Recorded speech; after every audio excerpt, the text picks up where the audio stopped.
En un rincón remoto de África, el pueblo de Manyara vivía en paz, rodeado de vastas extensiones de exuberantes bosques. Los habitantes, profundamente arraigados en sus tradiciones, seguían una regla sagrada: todas las jóvenes debían permanecer puras hasta el matrimonio. Esta costumbre no era solo una norma, sino un símbolo de honor, orgullo e identidad cultural para el pueblo. Los ancianos la transmitían con fervor, recordando constantemente a los padres que la pureza de sus hijas garantizaba la bendición de los dioses. Todo parecía perfecto en este refugio de tranquilidad, pero un evento inesperado estaba a punto de alterar ese delicado equilibrio. Nyanda, una joven proveniente de la ciudad, llegó al pueblo. Su presencia, sus coloridas vestimentas y su porte seguro cautivaron la atención de los habitantes, especialmente de las jóvenes. Ellas, fascinadas por esta forastera, empezaron a cuestionar las tradiciones que siempre habían seguido. Poco a poco, el comportamiento de Nyanda sembró la duda y la tentación en corazones inocentes. Entonces, una misteriosa maldición golpeó Manyara. Las cosechas se marchitaron, los animales se enfermaron y los habitantes comenzaron a sufrir extrañas dolencias. Desesperados, los ancianos consultaron al oráculo, Sabuko, quien les reveló una verdad impactante: la pureza sagrada de las jóvenes del pueblo había sido quebrantada, y solo una solución radical podría calmar la ira de los dioses. Pero lo que iban a descubrir superaba todo lo que hubieran imaginado. Antes de sumergirnos en esta fascinante historia, cuéntanos en los comentarios: ¿crees que las tradiciones son esenciales para preservar la unidad de una comunidad? Y si esta historia te intriga, haz clic en me gusta para apoyar nuestro trabajo. El pueblo de Manyara era un verdadero oasis de paz, enclavado en el corazón de frondosos bosques verdes. Sus habitantes vivían en armonía, guiados por tradiciones transmitidas de generación en generación. Entre estas costumbres, una regla sagrada dominaba la vida comunitaria: todas las jóvenes debían permanecer puras hasta el matrimonio. Esta pureza no era solo una cuestión de moral, sino también un símbolo de respeto hacia los dioses, garantizando la prosperidad y la paz en el pueblo. Los ancianos, considerados los guardianes de los valores, enseñaban esta norma con devoción. Durante las reuniones, recordaban a las familias que la pureza de las jóvenes era esencial para preservar el equilibrio entre los hombres y las divinidades. Los padres, orgullosos de su papel, se aseguraban de que sus hijas respetaran esta norma con rigor. No era raro escuchar a un padre decir con orgullo: «Mi hija es un modelo de virtud, al igual que las del resto del pueblo». Las jóvenes habían crecido en este entorno donde el honor familiar y la pureza estaban intrínsecamente ligados. Aceptaban esta tradición como una parte esencial de su identidad, y nadie se atrevía a cuestionar esta regla sagrada. Sin embargo, bajo esta apariencia de armonía, comenzaba a dibujarse una sombra. Los dioses observaban atentamente cada acción de los habitantes de Manyara. Esperaban que estas tradiciones se respetaran sin fallos. Era un equilibrio frágil, un vínculo sagrado que nadie debía romper. Pero una serie de eventos inesperados estaba a punto de cambiar para siempre el curso de la historia del pueblo. Una llegada inesperada, una tentación silenciosa y una pureza quebrantada precipitarían a Manyara en el caos. En este escenario pacífico, nadie sospechaba que el orden establecido estaba a punto de ser alterado. El día en que Nyanda llegó a Manyara, el pueblo se sumió en una mezcla de curiosidad y asombro. Nyanda, una joven procedente de la ciudad, irradiaba un aura que captaba inmediatamente la atención. Su ropa, colorida y moderna, contrastaba fuertemente con los atuendos simples y tradicionales de los habitantes. Su andar era seguro, casi regio, como si portara consigo un mundo desconocido y fascinante. Los hombres del pueblo fueron los primeros en notar su presencia. Murmurando entre ellos, intercambiaban comentarios admirativos, incapaces de apartar la mirada de esta forastera. «Mírala. Es tan diferente, tan hermosa», susurraba uno de ellos. Las mujeres, por su parte, observaban a Nyanda con una mezcla de envidia y recelo. Su confianza y elegancia las intrigaban. Las jóvenes, en particular, quedaron cautivadas. Nyanda parecía encarnar todo lo que ellas no eran: libre, audaz y misteriosamente seductora. Damba, la hija del jefe, fue una de las primeras en sentirse fascinada por Nyanda. Observaba atentamente cada movimiento de la joven, intentando comprender qué la hacía tan diferente. Nyanda, consciente del efecto que provocaba, recorría el pueblo con seguridad. No parecía incómoda por las miradas insistentes de los habitantes. Al contrario, las aceptaba como un homenaje a su persona. Sus ropas, sus joyas relucientes y su forma de hablar reflejaban un estilo de vida que los habitantes de Manyara solo podían soñar. Poco a poco, las jóvenes comenzaron a imitar a Nyanda. Intentaron reproducir su porte, cambiar su apariencia para parecerse a ella. Murmuraban entre ellas: si ella puede ser admirada, ¿por qué nosotras no? Pero lo que nadie sabía aún era que la llegada de Nyanda no era más que el principio de un cambio profundo. Su presencia traía consigo un soplo de modernidad, pero este soplo pronto se convertiría en tormenta, amenazando el frágil equilibrio de Manyara. La llegada de Nyanda al pacífico pueblo de Manyara provocó un cambio silencioso pero profundo. Lo que comenzó como una fascinación discreta pronto se transformó en una ola de transformaciones sutiles pero significativas. Las jóvenes, atraídas por el aura de modernidad y libertad que Nyanda encarnaba, empezaron a cuestionar los valores que les habían inculcado.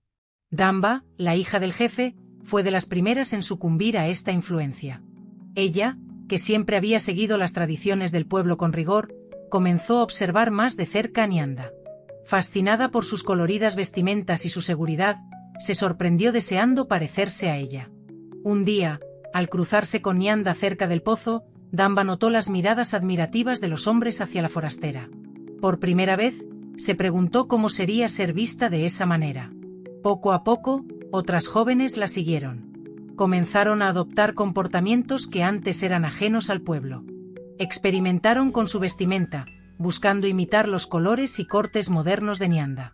En secreto, se maquillaban con productos simples que fabricaban o intercambiaban. Los murmullos de complicidad entre ellas se hicieron frecuentes. «Miren estos brazaletes, se parecen a los de Nyanda», comentaba una. «Si ella puede atraer tanta atención, ¿por qué nosotras no?», respondía otra. Nyanda, consciente de su creciente influencia, no hizo nada para disminuirla. Al contrario, parecía alentar el cambio. Se divertía contando historias de la ciudad, describiendo estilos de vida que parecían fascinantes y accesibles. Las jóvenes la escuchaban con los ojos brillando, imaginando un mundo mucho más amplio y emocionante que Manyara. Pero esta fascinación pronto cruzó un límite. Animadas por la audacia de Nyanda, algunas jóvenes comenzaron a reunirse en secreto con los hombres del pueblo. Lo que había comenzado como una búsqueda de atención se convirtió en una forma de obtener regalos y promesas. Damba, antaño tan respetuosa, fue una de las primeras en intentarlo. Regresaba de estos encuentros con joyas y tejidos raros, despertando la envidia de sus amigas. «Es tan fácil», les confesó un día. «No piden nada más que un poco de atención». El contagio del cambio era palpable. Las jóvenes se alejaban poco a poco de las tradiciones sagradas, olvidando los valores que les habían inculcado. Lo que alguna vez fue el orgullo de Manyara, la pureza de sus jóvenes, se convertía en una noción borrosa, casi obsoleta. Los ancianos, por su parte, no sospechaban nada. Las jóvenes seguían asistiendo a las ceremonias y fingían obediencia, ocultando cuidadosamente su doble vida. Sin embargo, este viento de modernidad, tan seductor como era, pronto chocaría con una realidad implacable. Los dioses de Manyara, silenciosos hasta entonces, observaban desde las alturas. Y cuando su ira se manifestó, hizo temblar a todo el pueblo. La aparente calma del pueblo de Manyara fue abruptamente interrumpida por una serie de eventos inquietantes. Todo comenzó con las cosechas, antes abundantes, que comenzaron a marchitarse sin explicación. Las hojas de las plantas amarilleaban y se secaban, incluso bajo la benevolente luz del sol. Los habitantes, preocupados pero aún confiados, pensaron primero que se trataba de una simple sequía. Pero rápidamente, los signos se agravaron. Los animales del pueblo, siempre robustos y prósperos, también enfermaron. Las cabras, gallinas y vacas mostraban síntomas extraños que nadie entendía. Los curanderos, por más hábiles que fueran, se veían impotentes ante esta enfermedad misteriosa. Luego, fue el turno de los habitantes. Fiebres inexplicables, dolores repentinos y un agotamiento abrumador comenzaron a afectarlos, tanto a jóvenes como a ancianos. La inquietud pronto se transformó en pánico. Los aldeanos se reunieron en la plaza central, con rostros marcados por el miedo y la preocupación. Los ancianos, normalmente tan sabios y tranquilizadores, también estaban desconcertados. Los dioses nos castigan, murmuró una mujer. ¿Pero por qué? Siempre hemos respetado sus leyes, respondió otro. Entonces, el jefe del pueblo, Makan, tomó la palabra. Su voz grave resonó entre los murmullos. Debemos consultar a Sabuko, el oráculo. Solo él puede comprender la voluntad de los dioses.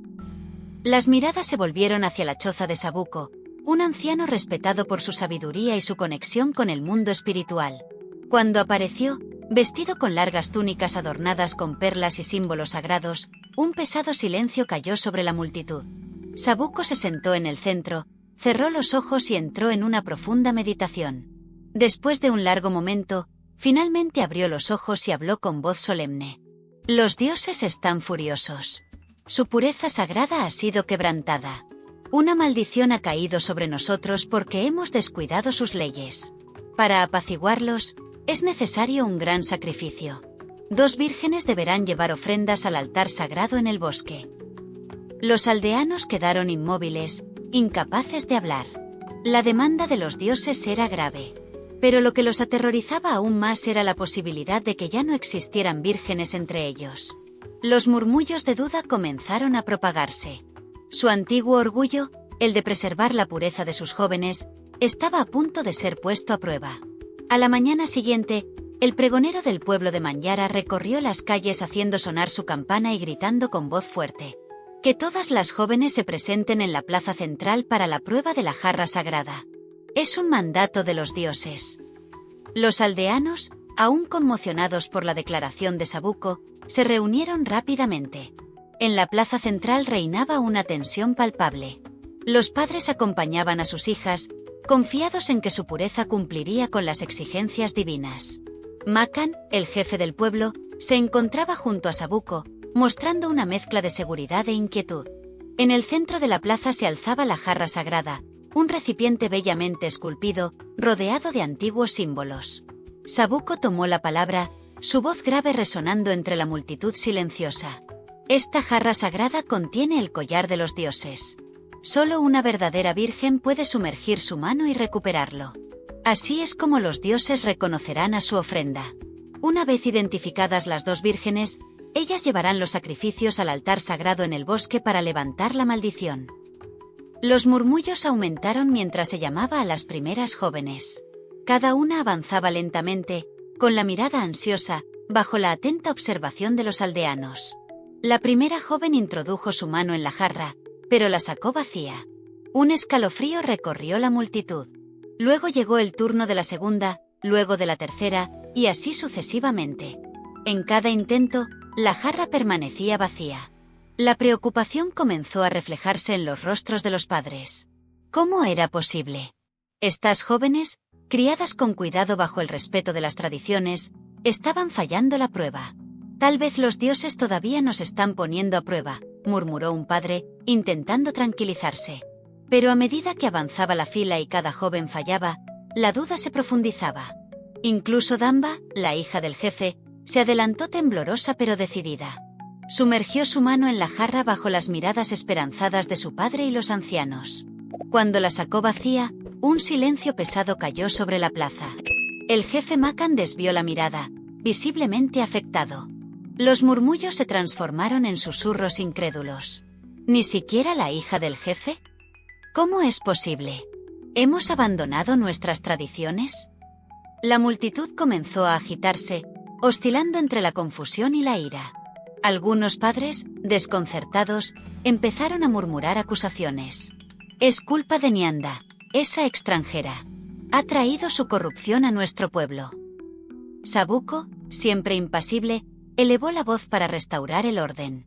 Los dioses lo ven todo. Su ira es grande, pero debemos seguir buscando. Si no se encuentra ninguna virgen, la maldición será aún más fuerte. La desesperación se apoderó de los aldeanos. El orgullo que alguna vez sintieron por la pureza de sus jóvenes se transformó en una vergüenza colectiva. Todos sabían que la verdad revelada por la jarra era innegable. Las sagradas tradiciones habían sido quebrantadas, y las consecuencias serían graves. Manyara, antes símbolo de honor, ahora enfrentaba la ira implacable de los dioses.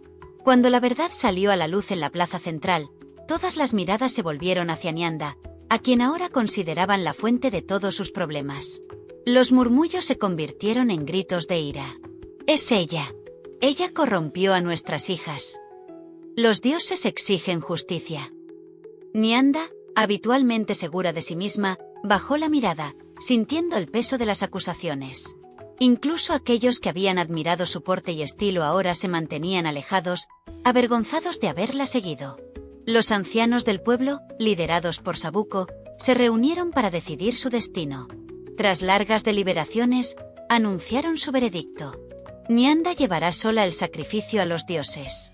En penitencia por sus acciones, deberá caminar hasta el altar sagrado, en el corazón del bosque, con la calabaza de las ofrendas. Será responsable de este caos.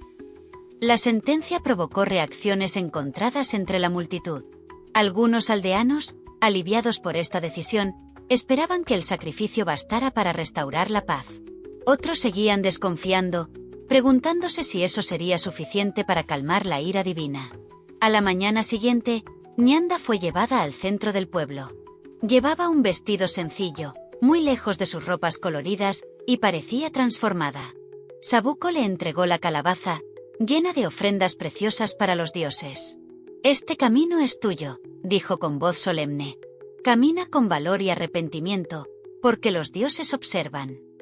Bajo las miradas frías y desaprobadoras de los aldeanos, Nianda se alejó llevando la calabaza sobre su cabeza. Atravesó las calles de Manyara, con pasos lentos que reflejaban el peso de su culpa. Los niños la observaban en silencio, los adultos apartaban la mirada. En su corazón, sabía que debía enfrentar sola este camino de arrepentimiento. Al adentrarse en el bosque, Nianda reflexionó sobre sus decisiones y las consecuencias de sus actos. Este viaje no era solo un castigo físico, sino una transformación interna, un camino hacia la comprensión del daño que había causado al pueblo de Manyara. Cuando Nianda regresó al pueblo tras su viaje al altar sagrado, un cambio profundo se había operado en ella. Ya no era la mujer confiada y deslumbrante que había llegado a Manyara. Los días de soledad en el bosque, marcados por el peso de la calabaza y el silencio de los dioses, la habían transformado. Aunque la maldición parecía haber sido levantada, las cosechas comenzaban a renacer y los animales se recuperaban. Las cicatrices dejadas por este evento seguían siendo visibles en el pueblo. Los ancianos declararon que los dioses habían aceptado el sacrificio, pero también decidieron que Nianda debía quedarse en Manyara durante 12 años en penitencia. Aislada cerca del santuario, sería responsable de llevar todos los futuros sacrificios y de mantener el altar sagrado. Su vida, antes llena de admiración y atención, se convirtió en un camino de humildad y reflexión. Los habitantes, aliviados de que la maldición hubiera terminado, la miraban con reproche, viéndola como el símbolo de los errores que casi destruyen su comunidad. Decidieron reforzar las tradiciones. Los ancianos recordaron la importancia de la pureza y dejaron claro que el honor del pueblo dependía del respeto a las costumbres. Nadie más sería permitido entrar a Manyara desde la ciudad, para proteger a la comunidad de influencias externas. La historia de Nianda se convirtió en una lección moral transmitida de generación en generación. Los padres contaban a sus hijos cómo una sola persona había sembrado el caos al descuidar los valores del pueblo. Insistían en la importancia de tomar decisiones respetuosas y honrar sus raíces. Así, el pueblo de Manyara, aunque marcado por esta prueba, recuperó su equilibrio reafirmando sus tradiciones. La lección era clara: las raíces de una comunidad son su fuerza, y abandonarlas es arriesgarlo todo.